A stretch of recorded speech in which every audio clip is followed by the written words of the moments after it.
What happens when the world's most advanced and, let's be honest, most expensive air defense systems are put to the ultimate test? Not in a simulation, but live, in real time, over major cities. Well, that's exactly what's playing out in the skies over the Gulf right now, and the results are, well, they're revealing a lot more than anyone expected. For years, there's been this massive, complex, and pretty much invisible shield built across the region. But now, that hidden architecture is suddenly becoming very, very visible. All these streaks of light, these bright flashes in the dark. This is what that high-tech defense looks like when it's in action. And get this isn't happening over some remote battlefield. This quote really brings it home. People in cities like Dubai and Abu Dhabi are literally watching this from their windows, filming interceptions on their phones that go viral almost instantly. It's a pretty sobering reminder of just how close this all feels on the ground. So, what's kicking off this massive aerial showdown? Let's quickly get into the context for why this entire region is on such high alert. The short version is that Iran has launched a huge wave of attacks, responding to U.S.-Israeli strikes.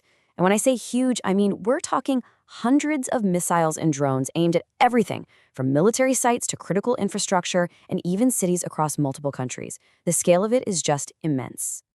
So you might be asking, how in the world do you even start to defend against a threat that big? Well, the answer is a strategy that's all about layers. Let's take a look at the anatomy of this defensive shield. The whole concept here is what's called a layered defense. Think of it kind of like your home security system, right? You might have a fence, then a lock on the door, and then an alarm inside. Each layer is designed to stop a threat at a different point. It's the same idea here, just in the sky, with different layers for different altitudes and different kinds of weapons. So way up at the highest, outermost layer, you have systems like THAAD. Think of it as the long-range sniper of the network. Its whole job is to take out the fastest, highest-flying threats. We're talking ballistic missiles, while they're plunging down from the edge of space. And what's really wild is its hit-to-kill method. It doesn't use an explosive. It physically smashes into the target. It's literally like hitting a bullet with another bullet. Okay then, a little closer to the ground is the next layer, the Patriot system. Now, if THAAD is the sniper, the Patriot is more like the versatile, all-purpose security guard. It's designed to handle a much broader mix of threats, things like cruise missiles and attack drones that might have snuck past that first high-altitude layer. And all of this happens incredibly fast. First, a network of powerful radars detect a launch, sometimes from hundreds of kilometers away. Instantly, operators track its flight path, calculating exactly where it's going. And then, within minutes, an interceptor is launched to take it out midair. Detect, track, intercept. It's a lightning-fast chain reaction. So that's the theory, but how's it actually performing under all this intense, real-world pressure? Let's look at the results and see the shield in action. To really get a sense of what these systems are up against, just look at this number, 196. That's the number of ballistic missiles that were detected heading toward just one country, the UAE. That's a staggering barrage. So, how did the shield do? Well, out of those 196 threats, an incredible 181 were successfully intercepted and destroyed. That is a phenomenal success rate, and it's a real testament to just how effective this technology can be when it works the way it's designed to. And it's not just the UAE. You see this kind of defensive setup stretching across the Gulf. The Patriot system, in particular, is pretty much the cornerstone for Saudi Arabia, Qatar, Bahrain, and Kuwait. It creates this huge, region-wide defensive network that's built on a lot of the same technology. But here's a really crucial detail. While these nations are great at sharing tracking data, meaning they can all see the same incoming threats together, the final decision to actually fire an interceptor, the decision to shoot, is made by each country individually. So it's a network for intelligence, but it's not a unified command for action. Okay, so the technology is working incredibly well. The interception rates are super high. Seems like a total success story, right? So what's the catch? What could possibly be the problem here? And this brings us to the hidden challenge, the one that really isn't about the tech at all. The real test here isn't about successful interceptions. It's actually a battle of sheer endurance.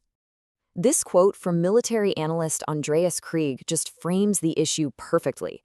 He says, the question isn't, can they intercept? We've already seen that. Yes, they absolutely can. The real question is, for how long can they keep doing it? It all comes down to a really tough battle of economics. On one side, you have a super sophisticated multi-million-dollar interceptor missile, and on the other, you have a swarm of relatively simple and cheap attack drones. You can literally win every single dogfight in the sky, but still lose the economic war. This creates what experts call the defender's dilemma. First off, you only have a limited supply of those expensive interceptors, your magazine depth. Then, trying to resupply in the middle of a conflict is a huge challenge. And on top of that, there's the brutal math of firing million-dollar missiles at $1,000 drones. And here's the kicker. The attacker only needs a few to slip through to win. The defender has to be perfect every single time. So, what does this all add up to? Well, it points to a new reality in modern warfare, one that's defined by a simple but really powerful phrase. They're capable, but they are stressed. This is the key takeaway, summed up perfectly again by Andreas Krieg. Tactically, so one-on-one, the systems are incredibly capable. But strategically, looking at the big picture, the entire network is under enormous, continuous stress from the sheer pace and the lopsided economics of these attacks. And even success isn't without risk. When you destroy a missile miles up in the air, all that debris has to come down somewhere. Tragically, falling fragments have caused injuries and even fatalities. And despite those amazing success rates, a small number of threats do still get through, and they cause real damage. So, the crucial point is this. We're seeing a big shift. This kind of warfare is becoming less of a high-tech sprint and more of a grueling, attritional marathon. It's truly a contest of endurance.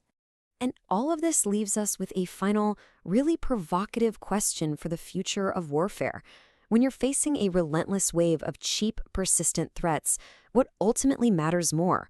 Having the single most advanced shield in the world, or simply having the deepest stockpile to outlast your opponent?